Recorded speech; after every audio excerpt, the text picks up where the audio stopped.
إن الحمد لله نحمده ونستعينه من يهده الله فلا مضل له ومن يضلل فلا هادي له وأشهد أن لا إله إلا الله وحده لا شريك له وأن محمدا عبده ورسوله صلى الله عليه وعلى آله وسلم أما بعد. Nous allons prendre maintenant, Inch'Allah, At-Tamyiz. Alors, avant de rentrer, sachez que pour le Tamyiz, il est un petit peu difficile, surtout pour les débutants, de le cerner. Donc c'est surtout avec de la pratique que vous allez bien comprendre ce que le Tamyiz. Mais on va quand même l'étudier maintenant. Mais ce que je veux vous dire, c'est surtout ne vous inquiétez pas si jamais au début vous avez du mal. Ça viendra au fil des mois et des années, Inch'Allah, d'avoir une bonne compréhension et de pouvoir bien distinguer dans une phrase où est-ce qu'il y a un Tamyiz. Donc Ibn Jawm a dit Bab Tamiz, le chapitre du At-Tamiz. At-Tamiz, l'oratan, linguistiquement, ça veut dire At-Tafsil, du verbe Fasal Fasilou, donc Mayaza Yumayizu Tamizan, Tafsilan, At-Tafsil, c'est-à-dire que bien distinguer, c'est-à-dire que, d'accord, faire ce qu'on appelle un Tafsil, distinguer les choses. Et il a dit At-Tamiz ou Huwa Al-Ismu. Alors, c'est un ism. Alors, contrairement au hal, alors je vous rappelle, comme je l'avais dit la dernière fois, comme on avait bien vu, je vais bien le faire comme ça, voilà. Vous voyez que la division du hal au tamiz, c'est la même chose. Wal ism al-mansub al-mufassir liman bahama, wal ism al-mansub al-mufassir liman bahama, sauf que le hal c'était al-hayat et le tamiz c'est al-zawat. D'accord? Donc c'est ici le tamiz, le hal c'était pour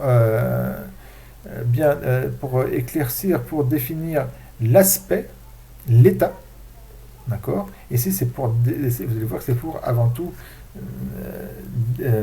définir non pas l'état d'une chose, mais la chose en elle-même. Al-zawat, le pluriel de zat, la chose en elle-même. D'accord, non pas son état, son aspect, mais la chose en elle-même. Sinon, pour la définition, c'est la même chose. Enfin, ce que Ibn Jawm a dit. C'est l'ism, seulement on avait vu que dans le hal, ça peut être aussi une jumla, une phrase, alors que dans le tamiz, ça ne peut pas être un jumla. C'est obligatoirement un ism sarih, qui est clair, d'accord, qui n'est pas évalué. Et qui est nakira, comme on verra d'ailleurs, comme pour le hal, et qui est jamid, c'est-à-dire que ce n'est pas un wasf. Alors que le hal, c'est obligatoirement un wasf, ou ce qui. Sauf si c'est un ism, d'accord. Pourquoi c'est une jumla, c'est autre chose, comme on a vu. Mais sinon, c'est un wasf. Donc un wasf, c'est-à-dire ism fa'il, ism mafoul, etc. Alors que le tamiz, ça ne peut pas être un wasf, c'est obligatoirement un ism jamid. Donc voilà, donc il est obligé d'être mansoub. Alors, c'est quoi le nasib? Je ne vais pas le vous faire ici, le nasib, pour le tamiz, parce que c'est encore plus compliqué que pour le hal. Le nasib, ça peut être un verbe, mais ça peut être autre chose qu'un verbe, ça peut être un mot. Donc ça, pour savoir exactement qui est le nasib de chaque tamiz, vous verrez ça au niveau supérieur. Ce que je vous fais maintenant, ça va faire un peu trop long et ça va être un peu trop lourd aussi à pouvoir digérer, surtout pour les grands débutants. Et donc c'est un is qui est obligatoirement en mansoub, donc comme je vous l'ai dit, il est nakira, et le mufassir, donc il explique liman bahama, ce qui est vague, donc mal perçu parmi les dawat, parmi les choses en elles-mêmes, non pas les aspects, l'état, mais la chose en elle-même. On va faire les exemples de Ibn Jawm, rahimahullah. À savoir que généralement dans les autres livres vous trouvez al-dawat ou al-nasab, le mot al-nasab. D'accord. Et lui, Ibn Jawm, rahimahullah, il s'est contenté de dire al-dawat. Et pour certains, le nasab rentre dans al-dawat. D'accord. Et pour d'autres, ils disent non, enfin, il n'a pas mis le nasab parce qu'il les a cités après, l'exemple du nasab. Bref, ne vous inquiétez pas pour ça. À notre niveau ici, la Jomia, on prend seulement comme quoi c'est al-zawat et c'est la base, al-zawat, d'accord, du tamiz, c'est-à-dire que c'est quelque chose, c'est pour définir la chose en elle-même, son essence même. Et en fin de compte, que ce soit ce qu'on appelle, soit on dit al-zawat ou al-nasab, ou on dit aussi Mumayyiz al-Mufrad et le Mumayyiz al-Jumla, que ce soit Mumayyiz al-Mufrad et al-Jumla, en fin de compte, ça revient dans le sens à toujours un zat, d'accord. Donc, les exemples, comme ta parole, Tasabbaba Zaydun araqa. Alors, tasabbaba, c'est-à-dire se déverser, d'accord, dégouliner, se déverser, dégouliner. Zayd, donc Zayd, c'est déverser. Araqan, en sueur, D'accord? Donc on comprend que c'est la sueur qui en fin de compte s'est déversée, non pas Zayd. D'accord? On va faire l'irab. Tansab baba, c'est un fi'l madi, mabni à la fatha. Zaydoun, c'est le fa'il, marfour. Arakan, comme le devinez, c'est le tamiz, et donc il est mansoub. Bon, ici, c'est simple, c'est le verbe qui le rend mansoub. D'accord? Mais quand je vous dis, dans certains cas, ce n'est pas le verbe, c'est autre chose, et c'est un petit peu compliqué, surtout pour les débutants. Alors, ici, si jamais je dis Tansab baba Zayd, donc je m'arrête. Zayd, c'est déversé. Zayd a dégouliné. Dégouliné de quoi? De sang, c'est-à-dire il est allé au combat et il s'est pris des coups d'épée, donc il dégouline de sang. Il s'est dégouline de quoi, Zayd? D'accord? Si je m'arrête ici, si je dis Tansab baba Zaydoun, Zayd s'est déversé ou Zayd dégouline, on ne sait pas de quoi, d'accord? Quand je dis Arakan, en sueur, voilà, ça va expliquer, facile, ce qui est Mbahama, donc ce qui est vague, ce qui est obscur, parmi les dawat, une chose en elle-même, c'est que Zayd, c'est une chose en lui-même, d'accord? C'est pas son aspect. C'est Zayd qui s'est dégouliné. Et en fin de compte, ici, comme vous le verrez, notamment à un niveau plus élevé, je le fais ici, Arakan, à la base, c'est lui le fa'il, et Zaydoun, c'est le mudafilay. C'est-à-dire qu'à la base, c'est Tansab baba Araku Zaydin, d'accord? Donc je mets Arak en fa'il et je mets aussi Moudaf et Zayd il est Moudaf ilayh. Ça fait Tansab baba Araku Zaydin, Tansab baba Araku Zaydin, qui voudra dire c'est dégouliné, c'est déversé la sueur de Zayd. Donc le tamiz à la base ici c'est un fa'il. Deuxième exemple, Watafaqqa Bakrun Shahma. Alors Bakrun c'est le nom d'une personne, d'accord? Ça nous propre. Shahma c'est la graisse, d'accord? Et Tafaqqa c'est imtala. Ça veut dire quoi? Ça veut dire imtala wa tashaqqa. Ça veut dire que c'est rempli et tashaqqa veut dire que c'est fissuré. Donc Bak c'est fissuré de graisse. Donc c'est pareil. Si jamais je dis Tafaqqa, je vais faire l'irlab c'est le même que l'irlab que Tansab Zayd Arakan, c'est-à-dire que ça c'est un Tafaqqa c'est un fi'l madi, Bakun c'est le fa'il et Shahman c'est le tamiz, d'accord? Marfou mansoub. Si je dis seulement Tafaqqa Bakun, Bak c'est fissuré, d'accord? Si je dis ça comme ça, vous allez me dire mais c'est fissuré, c'est-à-dire vous n'allez pas comprendre. Et si je dis en Grèce, là c'est compréhensible. Là c'est la même chose. À la base, charm c'est le fa'il. Ça veut dire que la graisse, à la base c'est tafaqqa shahmu bakrin. C'est-à-dire que la graisse de Bak c'est rempli et c'est fissuré. C'est-à-dire que tellement il est devenu obèse avec de la graisse, la graisse c'est tellement rempli que ça fait des fissures dans sa peau. D'accord? Donc la base c'est comme pour ici, comme pour Tansab Zaydoun, c'est un fa'il. Ensuite, autre exemple qui est dans le même style que les deux premiers, après c'est d'autres choses. Taba Muhammadun nafsan. Taba, donc vers Taba Yatibu, c'est-à-dire qu'il est devenu Tayyib. Je pense que vous devez connaître ce mot, Tayyib, quelqu'un qui est tabi. Zaydoun Tayyibun. Zaydoun est bon, d'accord? Bon, c'est une bonne personne. Donc là, c'est-à-dire que Mohammed est bon, est devenu bon. Nafsan, nafsan veut dire que son nefs, donc on va dire en lui-même, d'accord? Là, c'est la même chose. Nafsan, à la base, c'est le fa'il. Et c'est tabat. Bien sûr, nafs, il faut le savoir, il est féminin. C'est pour ça que je dis tabat. Tabat nafsu Muhammad. C'est-à-dire que l'âme de Muhammad, donc l'âme de Muhammad est devenue bonne. D'accord? L'âme de Muhammad est bonne. Tabat nafsu Muhammadin. À la base, c'est un fa'il. Ensuite, d'autres sortes de tamiz. L'exemple ici, Ishtaraytu aishin ghulaman. Ishtaraytu, donc Ishtaray c'est le fi'l, d'accord, mabni ala sukun ala mathal bisriyin. Ta c'est le fa'il, mabni ala dhamma fi mahal raf. Aishlin c'est le maf'ul bihi. Aishlin, j'ai acheté 20, c'est le maf'ul bihi. Donc il est maf'ul bihi, comme on a vu, les mansoub, ou ici son indication du nafs, c'est le ya parce que c'est un jam mudhakkar salim. Mais je ne l'ai pas dit ça, ou je voulais juste signaler, il faut dire. Concrètement, il faut dire mulhaq bijam mudhakkar salim, mais comme à notre niveau, Ibn Jaroum n'a pas dit qu'il y avait de mulhaq, donc pour faciliter, on dit que c'est un jam mudhakkar salim. Et comme on a vu, le jam mudhakkar salim, quand il signe mansoub, et bien son négation du nasb, c'est le ya, à la place du fatra. Donc j'ai acheté 20. Le aishin, c'est maf'ul bihi, parce que qui c'est qui fait l'action d'acheter? C'est le c'est moi. Qui c'est qui subit l'action d'être acheté? C'est aishin, c'est 20. Maintenant, roulaman, adolescent. Et là, en fin de compte, c'est des esclaves. C'est-à-dire qu'on n'achète pas des adolescents comme ça, c'est des adolescents esclaves. Je vous l'avais dit en langue arabe. Pour dire esclave, on va pas dire, on peut dire le mot esclave. Il aura pu dire rabdan, d'accord, des esclaves, ou même loukan, des personnes qui est possédée. Savoir que, comme vous devez le savoir normalement, si vous êtes musulman, que l'esclavage est toujours autorisé jusqu'au jour de la résurrection. Il n'y a rien qui l'interdit.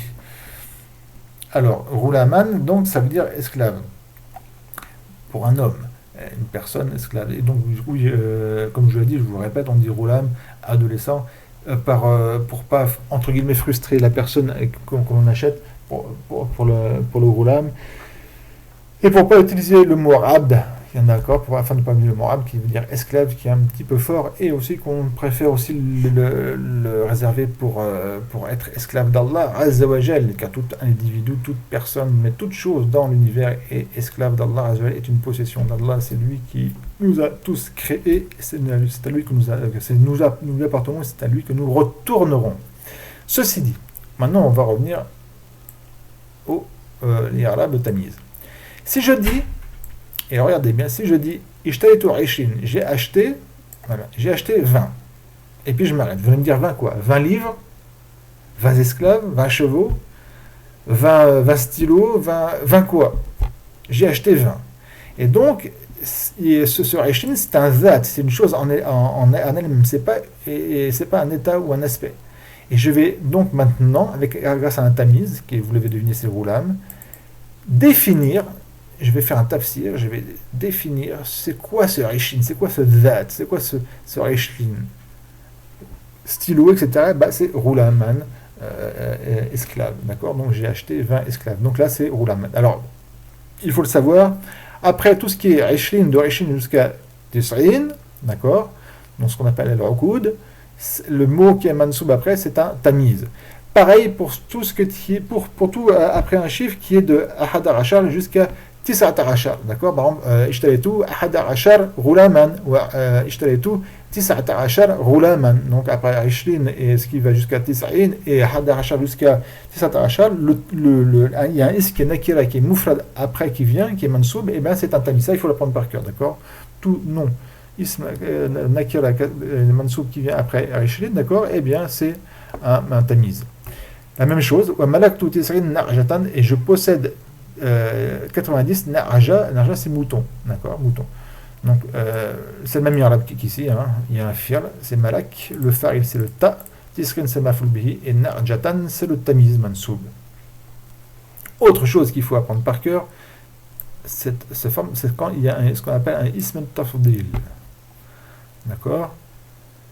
Zaydun akramu minka aban, Zayd est plus généreux que toi en père. Aban, en père, en tant que père. Alors, c'est pas le sens que Zayd est un père, mais c'est que c'est le père de Zayd est plus généreux que ton père à toi. À la base, c'est Zaydun excusez-moi, à la base, c'est Abu Zaydin akramu min abika. D'accord? C'est ça, à la base. Donc, on voit que le mot ab, c'est un nakira, d'accord, et qui est mansoub, et qui vient après, un ism tafdil. D'accord, ism tafdil.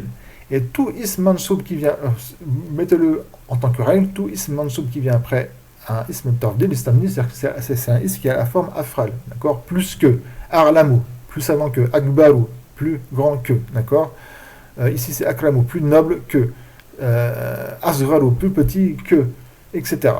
Et bien quand il y a un ism qui est mansoub après, en fin de compte c'est un tamiz, ce qu'on appelle un tamiz.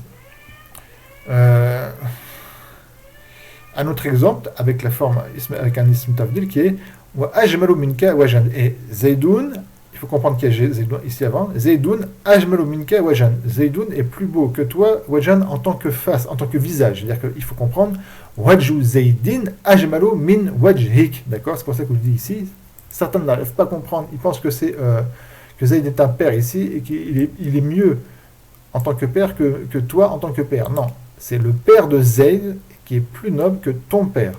Parce que ici, c'est la même forme qu'ici, et vous voyez qu'ici, c'est ça équivaut à dire Wajhu Zaydin ajmalu min wajhik. Donc là, on fait pareil. Abu Zaydin akramu min abik. D'accord? Faites attention à la compréhension là aussi, il faut comprendre. Donc après tout ism tafdil, quand il y a un ism mansoub, d'accord, il faut le prendre comme un tamiz. Je vais vous donner d'autres tamiz, parce qu'il y a d'autres formes de tamiz qu'il faut. Et comme je dis, là, le mieux c'est de les apprendre plus ou moins par cœur. Kem kitaban li Zayd. Kem kitaban li Zayd. Kem, ça c'est un ism istifham. Donc c'est un ism qui sert d'interrogation. Kem, combien, qui veut dire donc, combien. Alors je vais vous traduire combien de livres à Zayd. L'âme c'est pour la permanence, c'est l'âme milk à Zayd. Kem, si c'est un ism istifham mabni ala sukun fi mahal raf mubtada. C'est un mubtada. Kitaban, c'est le tamiz de Kem. D'accord? Donc, souvenez-vous, Kem, c'est un Kem istifham. Il y a un autre Kem que je ne vous dirai pas ici, qu'on vous apprendra au niveau élevé, qui est très peu utilisé. On le trouve, mais assez peu. Donc, on va faire que le Kem istifhamiyal. Quand il y a un Kem istifhamiyal, obligatoirement, il y a un tamiz qui vient après. D'accord? On peut mettre min, j'aurais pu dire Kem min kitabin li Zayd. D'accord? Min. Et donc, bien sûr, le tamiz sera devenu majoul parce que le min, il sera venu. D'accord? Mais quand il y a un ism mansoub, eh bien, c'est le tamiz de Kem. Le lam ici, c'est le lam, c'est un harf khafd, d'accord? Le lam tamlik. Et Zaydin, c'est un ism mahfoud. Et le majmou, mutalik bi mahdouf khabar. D'accord? Ou, comme a dit Ibn Jurum, pour le tout débutant, on dit que le harf khafd ou mahfouduhu, shiblu jumla khabar. Moi, je préfère vous dire la vérité, comme je l'ai dit au début, quand on a fait le khabar, c'est-à-dire que ça, c'est accroché à un khabar qui est effacé, obligatoirement, qui est estimé par ka'inun. Kem kitaban ka'inun li Zayd. Maintenant, on va voir une chose intéressante. Ici, pour bien comprendre l'intérêt du tamiz. Si je dis kem li Zayd, donc là, c'est kem, c'est un mubtada, et Zaydin, c'est le khabar, d'accord? Si je vous dis combien à Zayd, vous allez me dire combien de quoi? Combien de livres? Combien de stylos? Combien d'esclaves? Combien de chameaux, de moutons, de maisons, je ne sais quoi encore? Vous allez me dire, mais combien de quoi? Donc il faut absolument que j'explique ce kem. Et ce kem, en fin de compte, c'est un vat. C'est pas un état comme pour le hal. C'est pas son état ou quoi. C'est qu'est-ce que tu veux en soi-même. Ah, c'est quoi? Je vais expliquer donc c'est quoi le kem. C'est kitaban. Donc le kitaban, c'est bien un tamiz. Qui va expliquer donc l'essence même de Kem, c'est quoi. Et sachez ici que c'est Issa Moufrad, hein, même s'il y en a plusieurs, je ne dis pas Kem Kutuban, d'accord, je dis Kem Kitaban. Il est Moufrad, même si en fin de compte il y en a plusieurs. Donc après Kem, quand il y a Ism Mansoub, ça veut dire que l'Ism Mansoub c'est un tamiz. Après, là, il faut l'apprendre par cœur. Après, imtala'a et tout ce qui dérive du verbe mala'a, comme imtala'a. Quand il y a ism mansoub, c'est un tamiz. Imtala'a, j'ai fait une erreur, excusez-moi, voilà. Imtala'a al-koubu ma'an. Le verre s'est rempli d'eau. Imtala'a, c'est un fi'l mardi, d'accord? Al-koubu, c'est le faril. Et ma'an, c'est tamiz. C'est pas un mafoul bi. Il faut le savoir. Et ça, il faut comprendre. Si jamais je dis Imtala'a al-koubu, le verre s'est rempli. Si vous ne voyez pas le verre, donc si vous ne voyez pas le verre, vous ne savez pas de quoi il s'est rempli.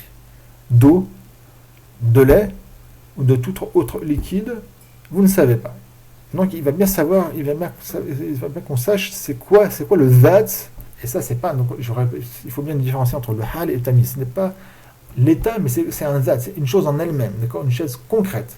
C'est quelle est la chose concrète qui a rempli le verre? Ma'an, d'eau.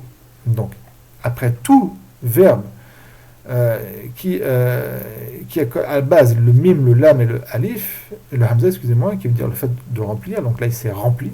Sinon, si je leur dis j'ai rempli, ou si je leur dis là c'est rempli. Si je veux dire le fait de remplir, j'aurais dit mala'a zaydun al-kuba, et là al-kuba il aura été maf'ul bihi, et ma'an, mala'a, excusez-moi, mala'a, voilà, mala'a zaydun, je vous mets les harakat, al-kuba ma'an. Zayd a rempli le verre d'eau. Et là, le kuba, maintenant, il est maf'ul bihi, maintenant, d'accord? C'est qui fait l'action de remplir? C'est Zayd, donc c'est le fa'il. Qui suit l'action d'être rempli? C'est le koub. Le koub, c'est le verre, d'accord? Donc il m'a faut le bi. Et le ma'an, ça va définir de quoi il a rempli Zayd, le verre. Parce que si jamais je dis mala Zayd dans le koub, Zayd a rempli le verre. Mais si vous ne voyez pas Zayd en train de le faire, vous ne savez pas de quoi il a rempli. Un jus de fruits, du lait, de l'eau, etc. De thé, de café, je ne sais quoi encore. On ne sait pas. C'est mubham. Une bahama, c'est mubham. C'est vague, on ne sait pas du tout. Donc on va préciser la chose en elle-même, al-zat, et non pas l'état, mais la chose en elle-même, c'est quoi le zat qui a mis le verre rempli? Eh bien, c'est ma'an d'eau. Donc Zayd a rempli le verre d'eau. Voilà. Ensuite, Ibn Najm a dit Wala yakun ila nakiratan. Donc, le tamiz ne peut que être nakira. Donc, il ne peut pas être marifa, il peut avoir de alif wa lam. D'accord? Ça peut être obligatoirement nakira. Wala yakun ila bi'adatan al-kalam. Et il ne peut être qu'après l'accomplissement du kalam. Ça, c'est comme pour le hal. Hein. Ça veut dire qu'en fin de compte, ce n'est pas un rukn de la parole. D'accord? Ce n'est pas un rukn de la parole. Le ma'an, c'est-à-dire que le rukn, c'est soit dans chaque phrase, il y a deux ruknan. Si c'est une phrase ismiya, donc c'est le mubtada al-khabar, ou ce qui est à la base le mubtada al-khabar, et si c'est une jumla fi'liya, c'est le fi'l et le marfou'. Le fi'l et le marfou'. Et donc à la base, c'est donc fi'l et le fa'il, ou le fi'l et le naibul fa'il. D'accord? Et le reste, c'est autre chose, que ce soit des adawat ou des fadalat. Ça, c'est un niveau supérieur qu'on met. D'accord? Donc c'est pour ça que je dis ça. À ce niveau-là, niveau grand débutant qu'il ait dit ça, c'est pas vraiment trop bien intéressant pour nous.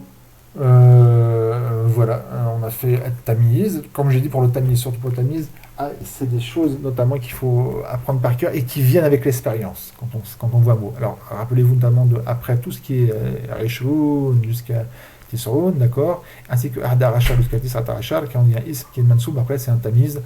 Après Kem, il y a un ism tamiz, et Mala'a, c'est un tamiz ici. Et par contre, quand il y a des phrases comme ça, là, il faut faire un effort de compréhension.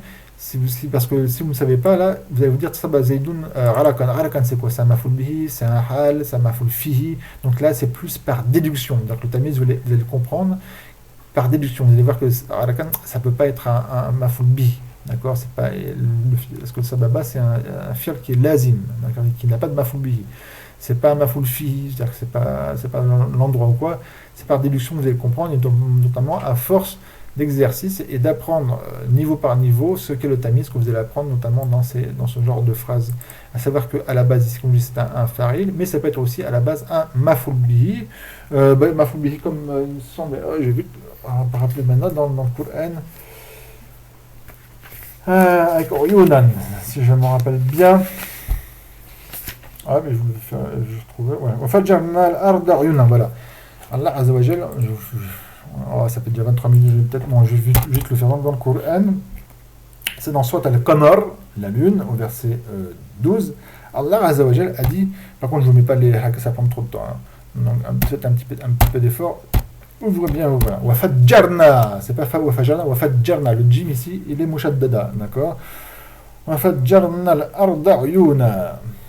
Al-Ard Uyuna. D'accord? Alors bien sûr, je mets quand même ici. Uyuna. Je vais faire quand même ici. Tac.